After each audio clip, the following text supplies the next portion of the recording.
Kia ora koutou, no mai, haere mai. Great to be with you all again, as Claire and I carrying on a short series that we are doing to meet with submitters to the urgent case to the Waitangi Tribunal around the removal of Section 127. We are incredibly lucky to have Bruce Jepsen and Therese Ford with us from Te Akatea to dig into their submission. I'll give them a chance to expand on the work that that Te Akatea does, and some of the kind of history of their organisation recently that has kind of led them to the work that they've been doing. Kia ora kōrua, no mai, haere mai. Kia ora Liam, ngā mihi nui ki a koutou. He uri a hau no muri whenua, nai takatoa nā te kahu ngāpui o ku iwi, ko Waimanoni tuku marae, ko Therese Ford a hau. Kia ora kōrua, thank you Liam for that introduction, and thank you Liam and Claire for providing us with an opportunity to share some of the experiences that we've had recently with the Waitangi Tribunal and the learning that we've done over time. So as you said, Liam, we represent Te Akatea, the Māori Principals and Leaders Incorporated Association for New Zealand, and within that we've got our Huia Kai Manawa division as well, which is our professional learning and research and development team. And how we came to be involved in the Waitangi Tribunal claim is a lot of what we do, fundamental to what we do, is about advocating and supporting Māori leaders across the system to protect, defend and advance te tiriti in education. So we've been part of, and we've seen a lot of changes over the past nearly 3 years that have really concerned us and have concerned our members. And our members have been very forthright in what their concerns are.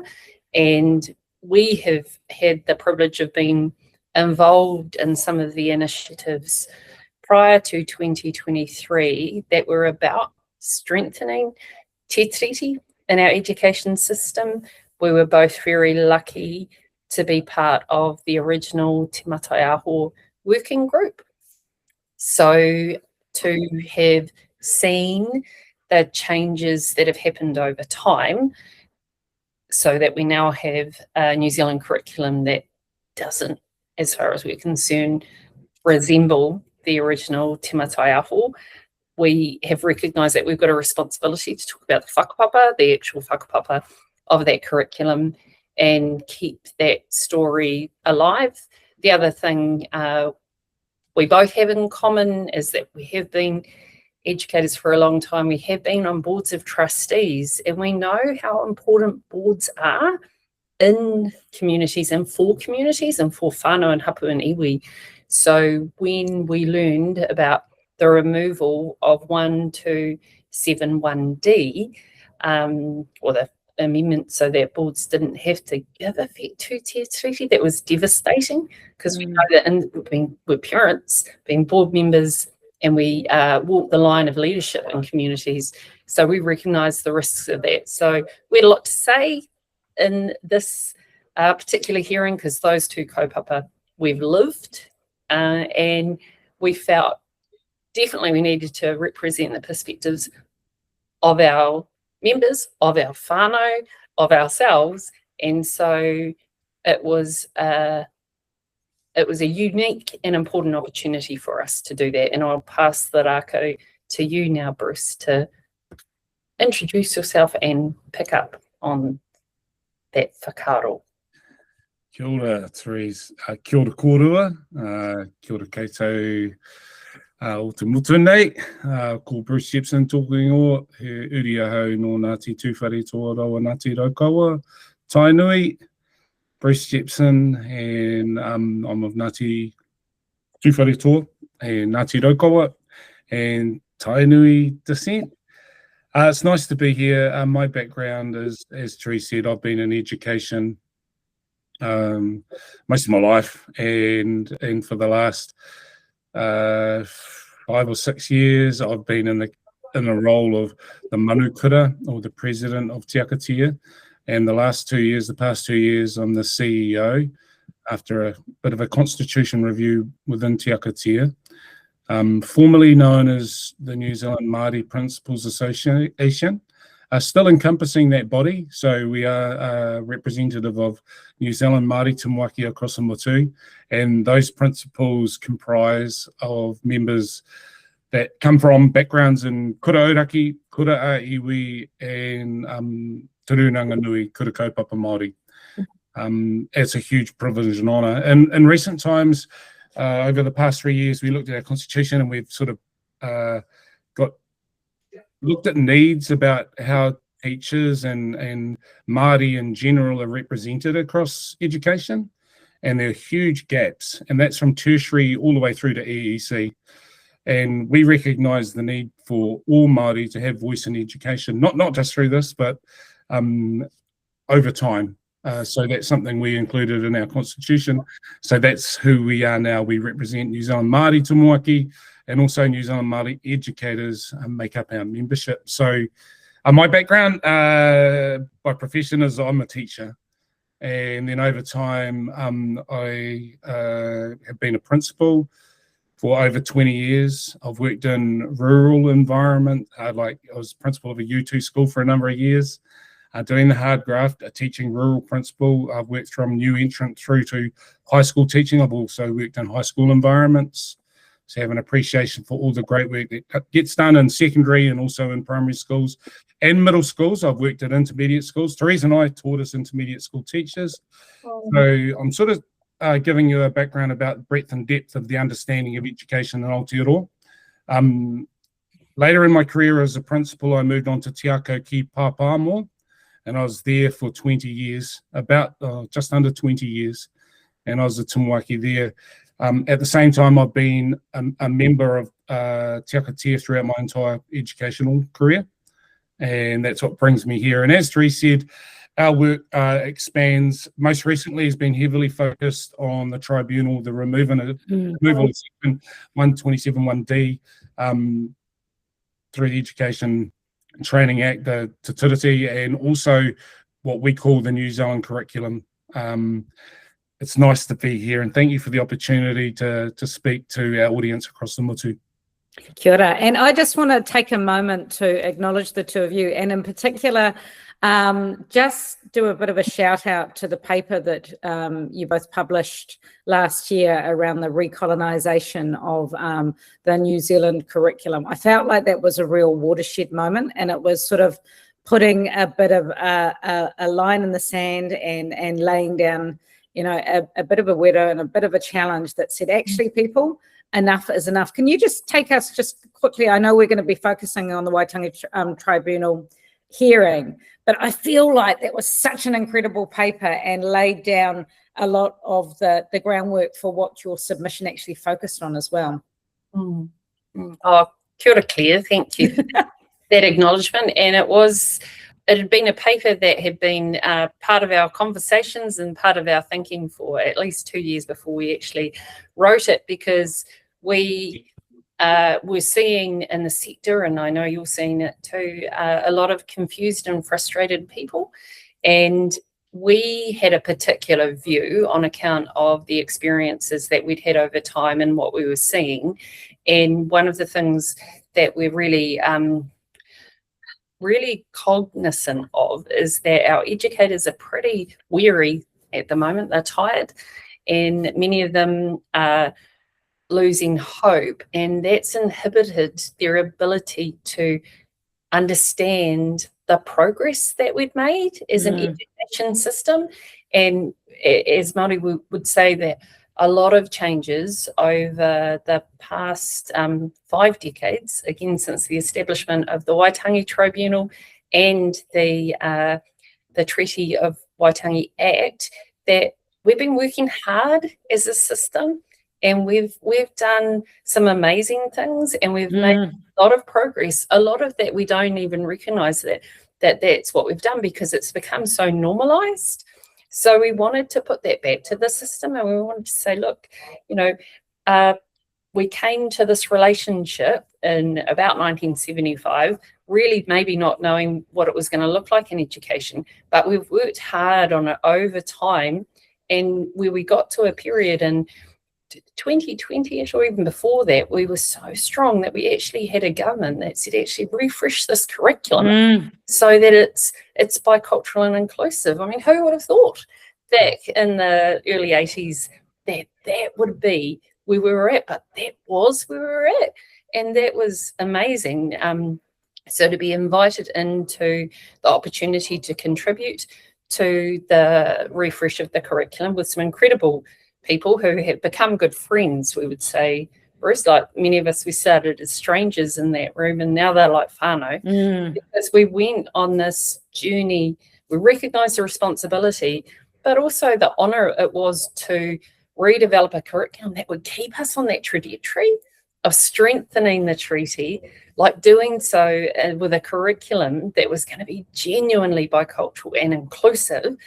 And we felt that as a system, Māori and I, we turned a corner, and we were going to an even brighter and better place.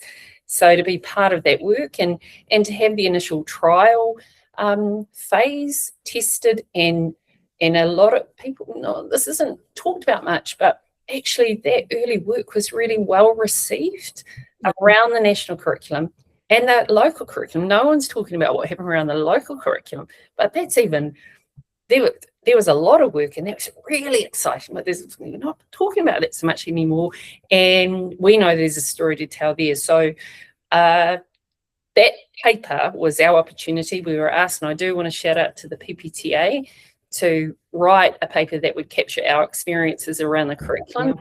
That was an honour. We couldn't do that, just talk about the curriculum in isolation for the other progress that had been made across the system. Many people, tangata whenua and tangata tīti, working together. So we had got to a point where we were in a position to compare the original Te Matau Aho with the New Zealand curriculum draft that was out at the beginning of, and the stark contrast, range of feelings: sad, outraged, confused, frustrated. Yeah, so that paper was a roller coaster ride to read, because it was incredibly heartening and then incredibly heartbreaking as it laid it out to bear. So yeah, sorry, I've got us sidetracked, and I know we're here tonight to talk about, but I think it really does lead into why I think you might have done your submission, but also what you covered off. I'll hand over to Liam. Did you have a question, or did you want to invite? Sorry, you go, Therese. I want to start in the light. This has been a dark period of a refresh that we don't understand, but we wanted to finish that paper in the light and say it isn't too late, actually, and we can stay on this trajectory, and there are things that people can do, and we encourage you to do it, and we'll support you to do it. Let's just hold our line and hold the ground. So that's what I hope we did. So yeah, thank you for and Te Akapumo was the icing on the cake to come together and to make that commitment together. Yeah, it was incredible. So I just wanted to have an opportunity to make sure we highlight that or link that paper, and thank you for that work as well. Thanks, Claire. So let's shift into the actual submission itself. I mean, people aren't going to be super familiar with the actual legal process that sits behind it. Are you guys able to touch quickly on kind of how things unfold? I mean, you put in a written submission that then gets selected as an oral one. Is that correct? Yeah, that's right, Liam. And thanks, Claire, for bringing up that paper, because one thing you can't argue is a lived experience. So that's all that paper, and I encourage people to read the recolonisation of the New Zealand curriculum, Aotearoa, because that's a lived experience that takes us back, and then also a mihi to all those principals and all those teachers, all those leaders that know exactly what we're talking about, because it was already embedded, and we saw so many things going on in the education system within various schools. And Liam, you were the president of NZDI at the time, so to mihi to that. So the process, so look, over the last 3 years, from being involved around what was Te Matai Aho, and just to make a point, in our submission, one of the points we made was that we don't refer to what Erica Stanford says, our minister, as te matai aho, because it isn't. It's appropriation to call it that, because it's unrecognisable, it's foreign, and it's really not te matai aho. And I just wanted anyone who's watching this to know that as a person that was involved directly, firsthand. I'm not spinning, and I'm not a politician. It's not that. Therese and I remain real close to that entire rōpū. And they expect us to represent them. And we're expected also by all of our Māori educators to represent their voices clearly, and I'll just clarify that. So the process was, over that period of time, as you can imagine, we've seen so many things spun, so many untruths spoken, that we have a mountain of evidence, that including the non-inclusion of any type of consultation process for Māori, surrounding the removal of section 127.1a, 1d, to tiriti or Waitangi clauses, and then also the New Zealand curriculum, because that's what we call it. It's not the same thing. And so we gave a affidavit late last year whilst we were at the World Indigenous People's Conference, Education Conference, WIPSI. We gave our first affidavit in an evening about the evidence we'd captured probably over a 3-year period. And then following that, we gave further evidence earlier this year about the further changes that had occurred over a very short time, which were huge. And that's really identifies the rate and pace of implementation of stuff that has no grounding. Is it quite challenging to work out what to put in your submission and to not include? And are you aware of what other submitters are doing, or do you just go in and look to tell your story? This was our first Waitangi Tribunal rodeo, so we were really well looked after and guided by our legal team. And we did know, of course, that our friends at NZEI and PPTA were also active in the submission, and we had some conversations about the fact that we knew we needed to come to the opportunity and put forth our experiences. And the lawyers were very helpful in the sense that they said, stay in your lane about your experiences, because even though there are obviously strong consistencies across the perspectives you're representing, it's really important that you stay in your lane and you share the evidence that's relative to your lived experience, as Bruce said, and then let's see what that looks like as a wider narrative across the collective as it's shared over time. And that was really good advice for us, because we hadn't done this before, and they I can't say enough about our own legal team, but also the legal teams that were representing our friends, even though we were, and just coming to the tribunal on a whole legal process. It's unfamiliar. Actually, it's very unfamiliar.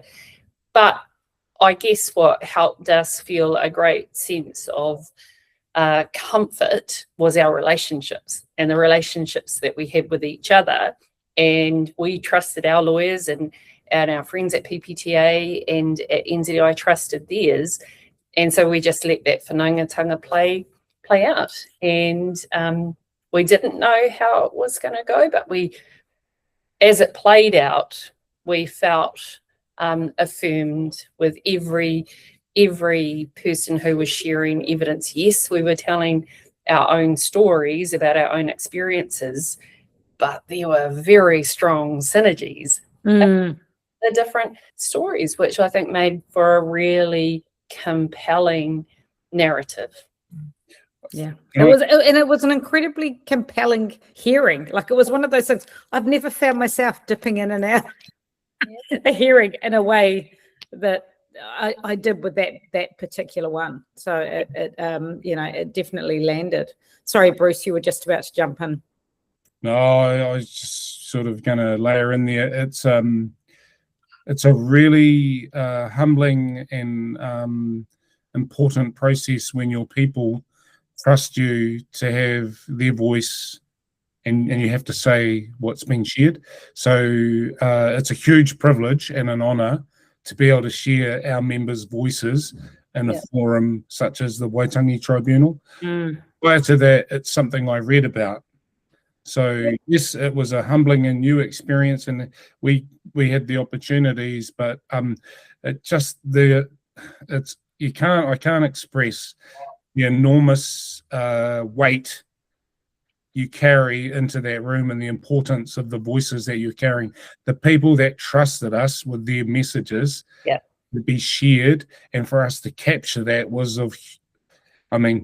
that's so important. So when you've only got a small amount of time, or the time you've got over a few days within a hearing, and then trying to ensure that the key messages of your people across the whole country and for Māori are being represented. We just a mihi to our membership, a mihi to all those people, tangata whenua, and then also our non-members that we know that are with us when we get the opportunity to go here and share our own lived experiences, but also those of others that encourage us and give us strength in those situations. So obviously we don't have it like the amount of time that you had to hear all of the detail of all of your hearing, but in terms of what do you feel like are the most compelling and key messages that you were able to share on those at that time? I think there are a couple of things. I touched on it earlier. While there were some misconceptions that we were carrying ourselves that were disproved at the tribunal. And sorry, I just want to clarify, when I'm talking about our friends at NZEI and our friends at PPTA, I'm not talking about those organisations in isolation as such. I'm talking about there were lawyers that represented NZEI, and within that group there were other organisations as well. So our whānau at Ngā Kura a Iwi were part of that, and there were other groups, and then there was lawyers representing PPTA, and within that there were other groups as well, like our incredible Jane from Kirikiri High School, who gave the most incredible unpack of what happened with Aotearoa New Zealand histories. So just wanting to shout out Jane John. Even though I'm sort of saying I'm talking more so about the legal teams, and then they had a lot of people sitting. So one of the misconceptions, like, we knew we'd been locked out of consultation, that no one was wanting to talk to us anymore about curriculum development and evolution, or even about the idea that it would be a good thing to remove the requirement of boards. We knew we were locked out, but we had assumed that our whānau at Ngā Kura a Iwi were in, and that they were able to be, that they had been contributing, and we've been so busy, all of us, in survival mode, that we missed that. We hadn't had the opportunity to say, are you getting an opportunity? Because we just assumed. And so when, the amazing Watson Ohia and his team gave the evidence, so we've been locked out too. We were like, who's in the room? Exactly. It's a mystery. That's what the tribunal went. So, is that a real question? Probably safer as a rhetorical one at the moment, hey Bruce? Oh yeah. Otherwise, I'll answer it. Well, we're not, and neither was Kura a Iwi. Yeah. Māori aren't in the room, is what I'm saying. Yeah. And so, do you want to just take us through sort of like what it is that you were raising, and why you chose that sort of to focus on? Oh, look, what I'd say is that there's massive impact when you remove the constitution of Te Tiriti o Waitangi, the foundation of this relationship, bicultural Aotearoa. Well, then we don't have a place. Māori don't have a place. You're eroding an agreement, a constitution, and more so a way that allows for all people to thrive and succeed. And so whilst in our experiences, we're sharing our experiences since someone decided that that's not important. It's been an erosion of mātauranga Māori. There's been an erosion of te reo Māori. It's been stripped away. We see that in books like At the Marae.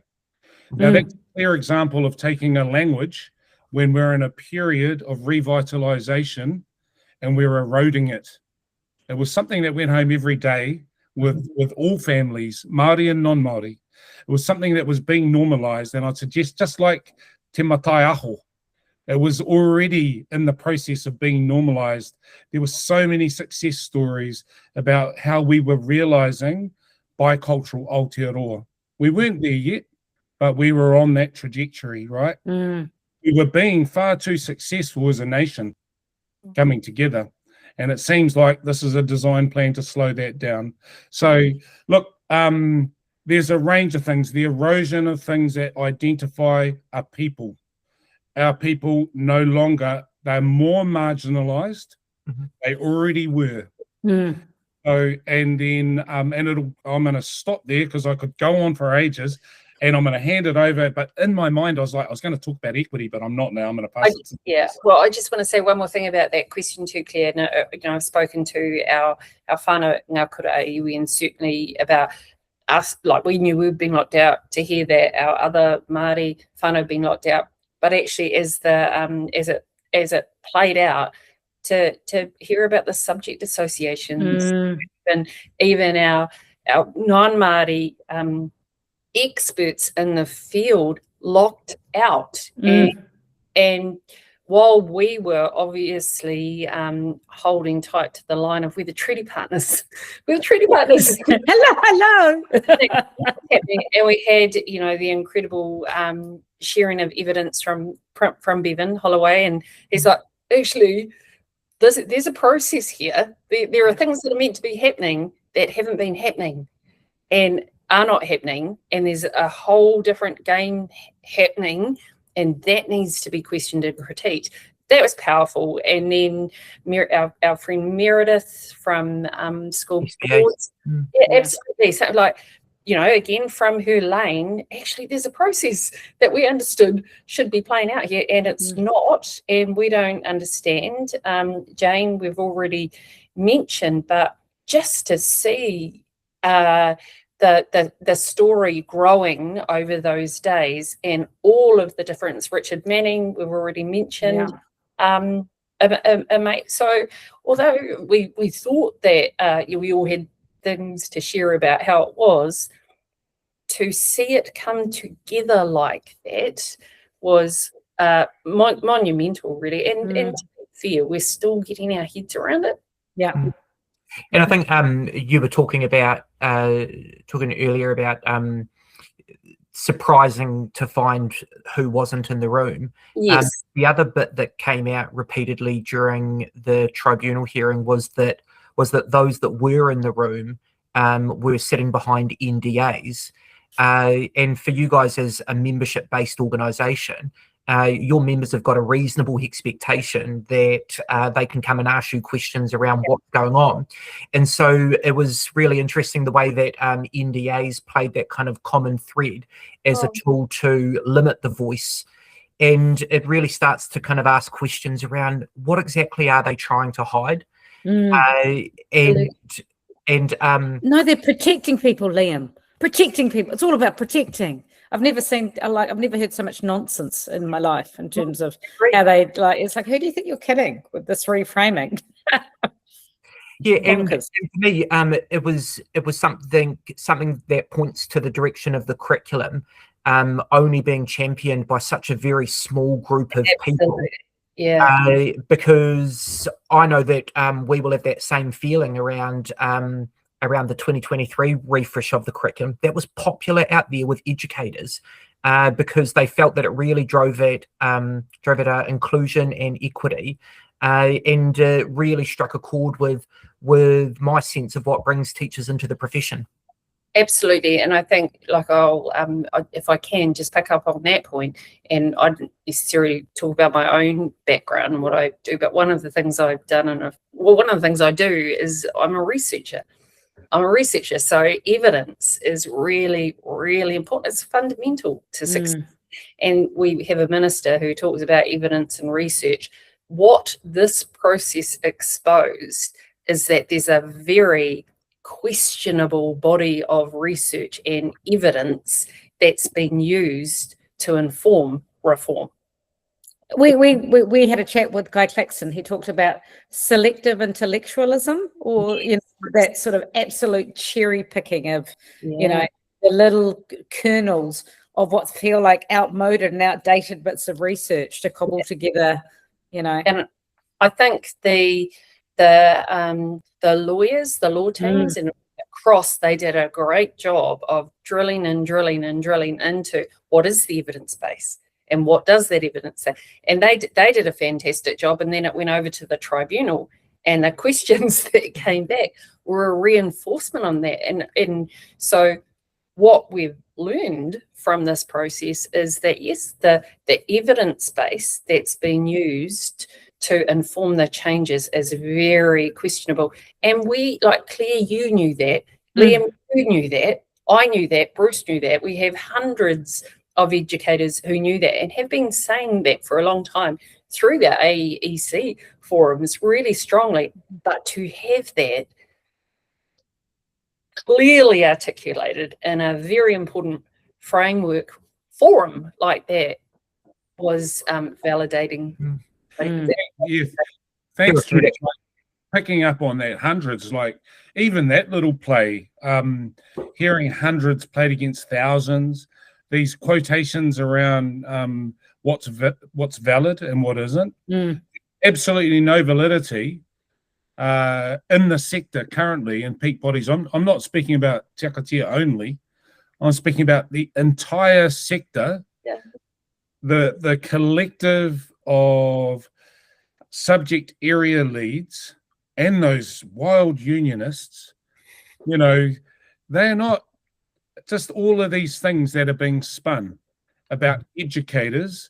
But it's relentless, Bruce. Like, what I find so hard is, like, only last week our minister came out and made a statement about the fact that she was asked to look for Māori words, and so she got someone to do it sounded like she got them to do a control F of all the te reo in the curriculum, went, there were over 20 pages of Māori, like the complete lack of understanding of mātauranga Māori and what it means to have meaningful inclusion of te reo and tikanga and mātauranga Māori is just so obvious and yet keeps trying to fight that it's in there.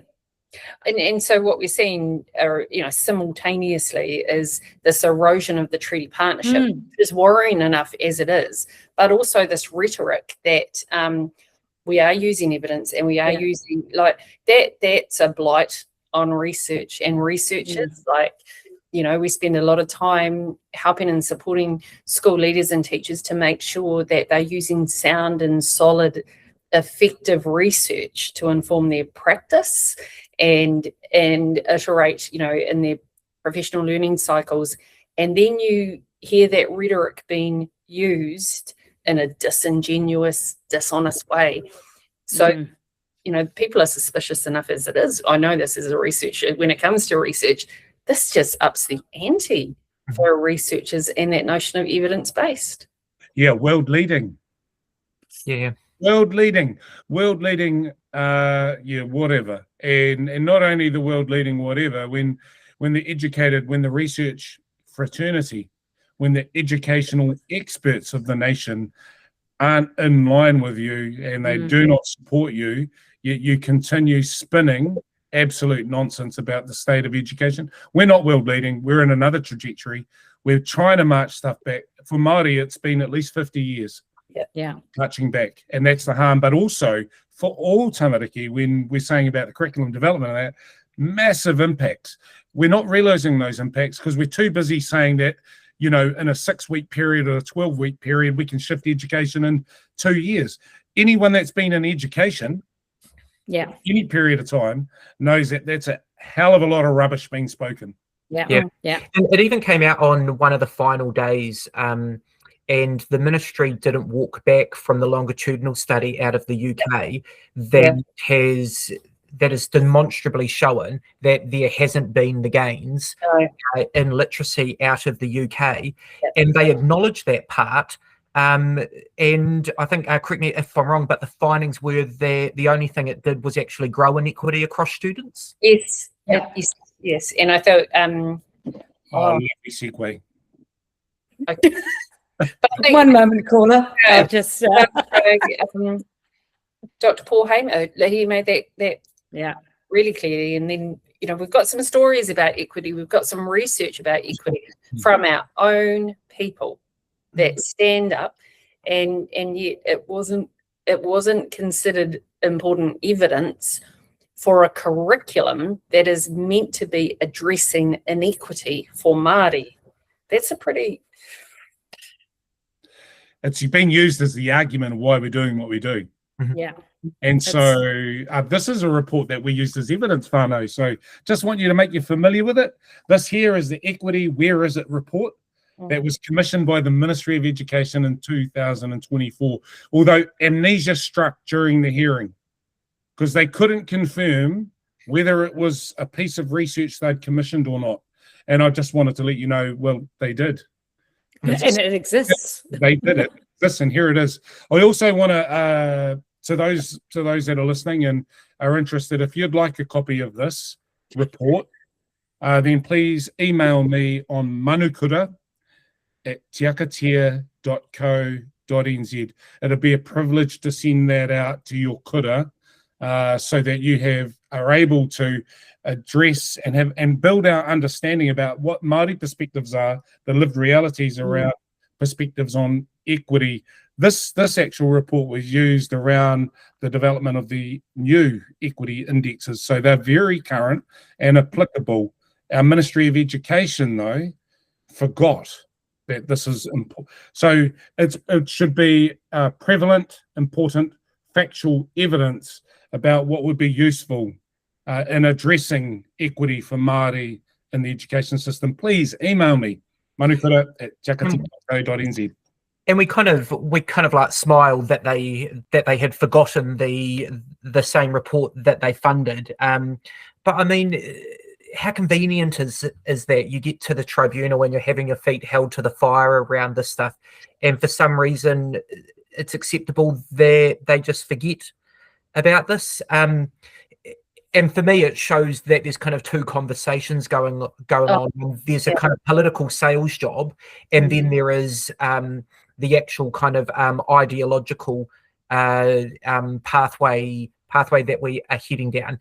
And I think you referenced it earlier, Bruce, around how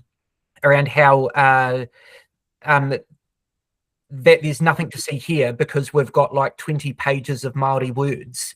And they're these kind of like soft surface level gestures being given while we're actually dramatically shifting direction. Sorry. And has Dr. Wayne Nata actually come out and commented on the appropriation of the Te Mataeho in the current document? Not publicly. No. Not publicly, as we understand it. I really, so, you know, Wayne is a friend and a mentor to Bruce and I, and it's been really difficult to observe him being thrown again under the bus as the person who said this could happen and it's okay. We have had conversations with Wayne, and actually all he did is confirm what we knew was true. And there are different stories around his understanding of what he said was okay and why it was, and the narrative and the briefs of evidence that were put forward by the Crown witnesses. And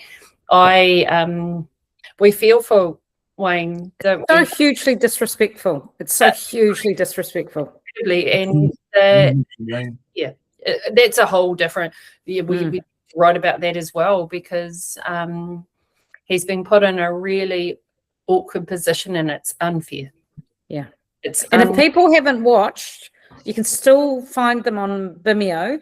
If you haven't watched the video footage of him talking about, you know, how that was constructed and how the terms came to be, it's a beautiful video. Yeah, and I know I certainly brought to his attention that one of the things, many things, but one of the things that have really disturbed me in particular is the definition of matairangi. You know, we go out and we talk about matai aho, but that's one in a layer of an incredible whakapapa that he helped us all to, I guess, formulate into the structure that did become Te Matai Aho, through the conversations that we had and the experiences that we were having as that group. So he knows it was a collective where we got to was a collective outcome. He was able to theorize what we were saying across the time and give us this framework, but he sees himself, it wasn't just him, and he doesn't just own it himself as the exclusive chief. The collective owned it, and to say that he was the individual that said it was okay is disingenuous and dishonest. You know, if you two, and I know the rest of the country know that, have we ever had a curriculum written by one person? Well, not as far as I know, and maybe someone could say they did, but I can tell you what, Wayne Nutter didn't write the curriculum on his own, and that's why we had this rōpū and all of these educators and all these experts working together, co-constructing something that's going to help our tamariki and our mukupuna learn today and also into the future. This was a vision. It wasn't some random coming up with some random science and learning carry on. This was owned by a collective. Now, I'll tell you what, I was in that rōpū. I don't give permission. We didn't give permission, and no one in that group gave permission for that kupu and that whakapapa to be used the way it is now. It didn't have science and learning in it. No, and actually you've brought me back to that point, which we made in the article, but also my conversation with Wayne, and I have spoken to Wayne recently. We wanted his advice and his support going into the tribunal. So we're always going to talk, and we're going to get that advice and support. So we were supported by Wayne to do what we did and say what we said. But I did want to kind of get above one detail, because I'm a bit of a details person.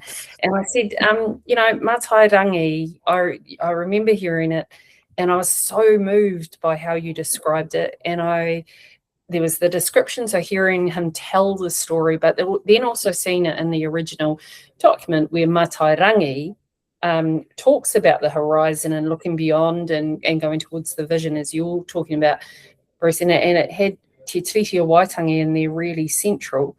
And I talked to him about being mortified that in the document that I analysed, the refresh, Te Tiriti was out of that descriptor, the matairangi, and science of learning was in.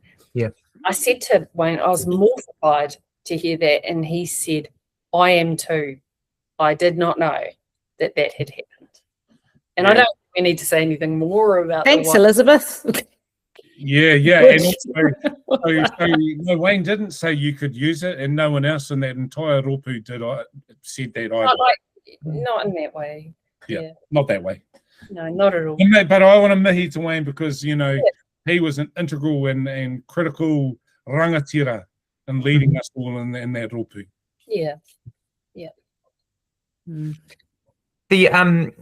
The other part, just looking towards the end of your submission, that I didn't see in all people that submitted, was that you guys actually put forward recommendations. And what I liked about your recommendations is that it wasn't just a return to what we had.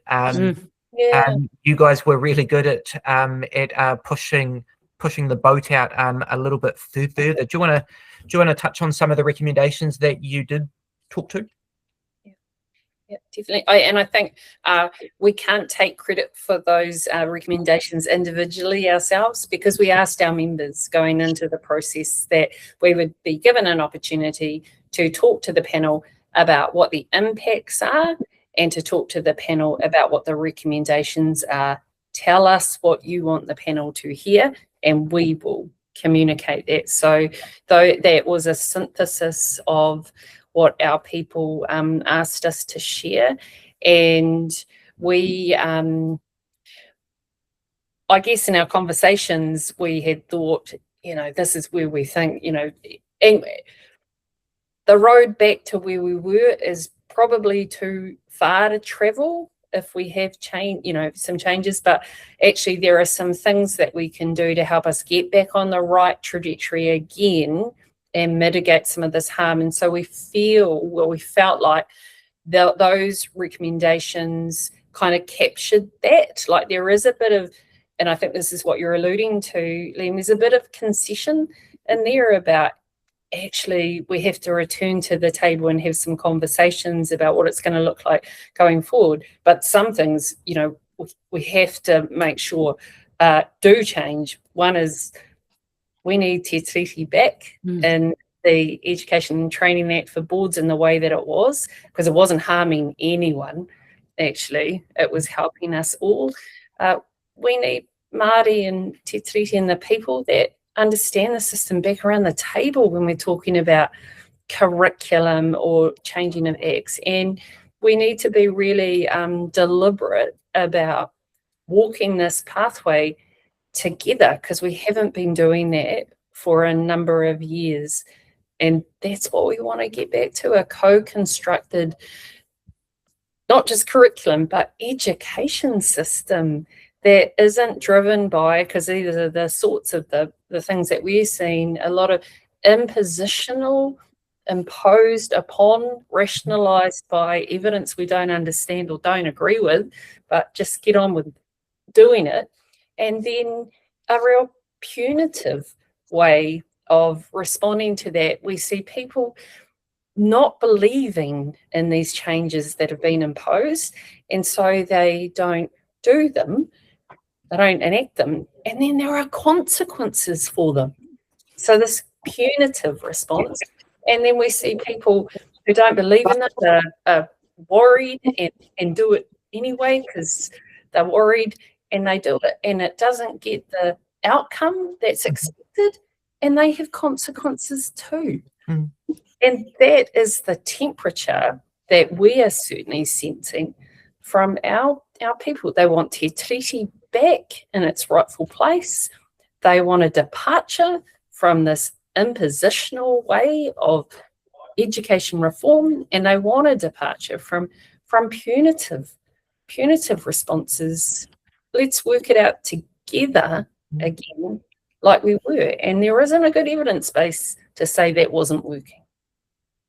Is your sense that whether it's in 6 months or 3 years or whenever we kind of start walking that journey again, that there'll be a little bit more wariness around the fragility of some of these ideas, and that what I read into your recommendations was that you weren't shy in saying actually we need some kind of structural shifts there that kind of guarantee this isn't a discussion item that can kind of come in and out with changes of government. Yeah, and I'll let you respond to that, Bruce, because I know you're dying to.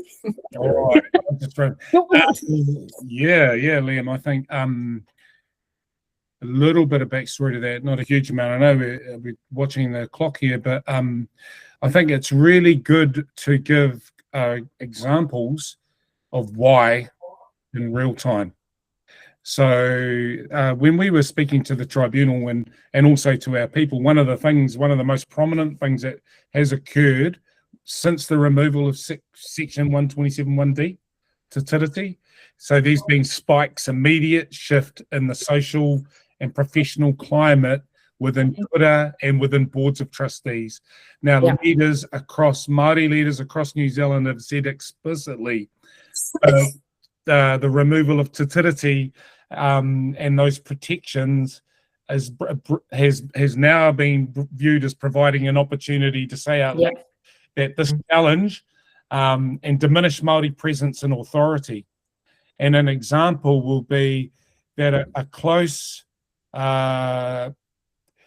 colleague of mine who's looked upon as a distinguished leader, a wahine toa, a Māori wahine in the sector, future, who's been doing great things leading the school, gave an example that recently, and I mean as recently within the last, in this period of time that we're talking about now, was called an effing nigger by a parent in a board meeting. Now, I shared this at the tribunal, and that the presiding member dismissed this as going hand in hand with the role of being a Timuaki.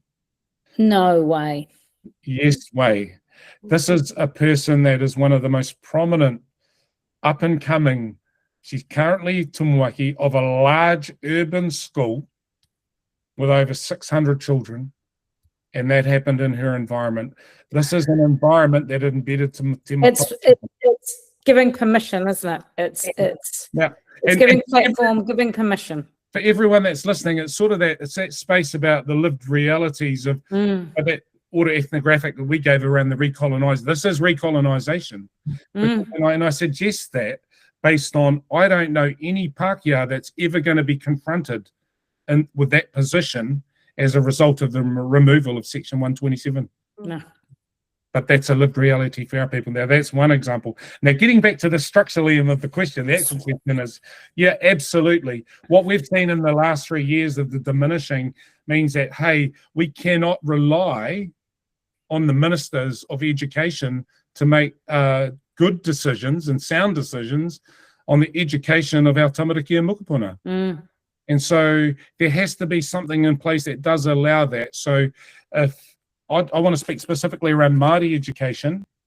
And so in Māori education right now, and if we're thinking about, so you've tertiary all the way through to EEC, all right?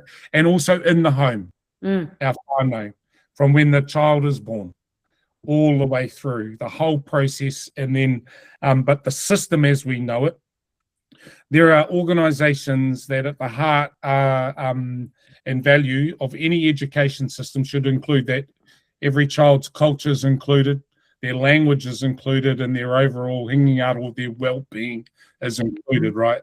So who are the organisations representative of Māori in education? Now, our body represents 93% of Māori in education, those that are in kura auraki. So I would suggest that we'd be a good group to be involved in the future of education, because that's who we speak for and that's who we represent. Now, there's also other bodies like in, and I want to, kura iwi were in the whare. I want to name kura iwi because they have also not been included in any of the processes over the past 3 years. They need to be there. And I'm not going to go through a list of who should be there. That's not for me to do. I'm not a chief of my iwi. And so, but the authority around this construction of who protects our taonga and the education of our tamariki has to include, one, the expert bodies that know iwi, hapu, and whānau, the groups that know and those that are in those positions. And I'm saying, well, I have a fair idea, and our organisation has a fair idea about how we could contribute to protecting and the preservation of Te Tiriti o Waitangi and the education of our children. And there are other groups, and that's not for me to say. But we did suggest that there should be a body identified that takes and represents the interests of education and protects them, so that we can't have a government change that's a right-wing ideology that then starts muddling and interfering with it. And I want to, my closing words are, before I pass it to Therese, look, if you want to, and Watson said this, and this is my paraphrasing, is that if, Watson Ohia, if you want to do anything around education about Māori, well, it has to include us. Yeah. And I mean, not just include us, we are the key partner in the shaping of the future of our children. And that's just common sense. That's what good humans do. Yeah. I think as back to your question, Liam, a lot of things are happening in the sector, and sector leaders are mobilising in ways that I certainly haven't seen before. And as difficult as the past couple of years have been, and you know, we have to maybe consider that things aren't going to change unless some other significant changes are made. What I feel really hopeful about and affirmed by is I don't think we've been more collective in the education system as we are now. And it's unfortunate that it's taken these events to happen, but it also speaks to the progress that I was talking about before. I'm proud of the system. I'm proud of the way that we're coming together. I'm proud of the way that we're seeking solutions together. It gives me great hope, and we recognise the privilege that we have to be in this space, to work with yourselves. AEC, you're doing an amazing job of getting the narratives out there and strengthening the collective, and it's really affirming. Huge mihi to the profession. Yeah, and it has been like as an experience, the people that have come together around the collective and the tightness. And I think, Therese, whether you knew it or not, when we're saying our friends, it's been a real exercise of that collegiality and the professionalism has bound us to be a strong and powerful group of educators. And I'm talking about all our teachers and all our leaders that are confronting the absolute wrongs that are occurring, because that's why we do what we do. yeah. Can I just say, there's one thing that the two of you are always able to do, is to finish in the light. I love the fact that you always manage to take us on a journey where we aren't afraid to talk about the absolutely bonkers bad things that are going on, and about the borderline criminal things that are going on. Yeah. But even as the people that have been shut out, and that are just could be utterly frustrated by all of this, somehow you find it in you to come back and always find the opportunities and find the positive around all of this, which is so incredibly affirming, and has been a real privilege this evening, and I've really, really enjoyed the chat. Yeah, likewise. Yeah, kia ora, kōrero. Do you want to round us out, Liam? Is this the last of our series? I don't know, because Liam just tells me when I'm turning up for a chat. We're going to finish it up by talking with Bripika. Of course we are. Yes, I knew that. Awesome. Yeah. But look, I don't want to add too much more to what Claire said, because it definitely reflects how I'm feeling.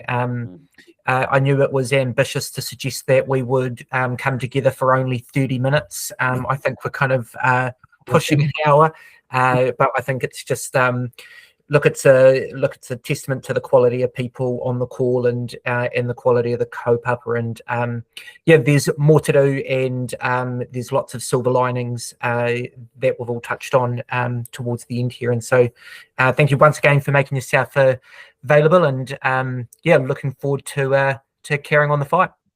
Yeah. Thank you, Jane. Ka pai.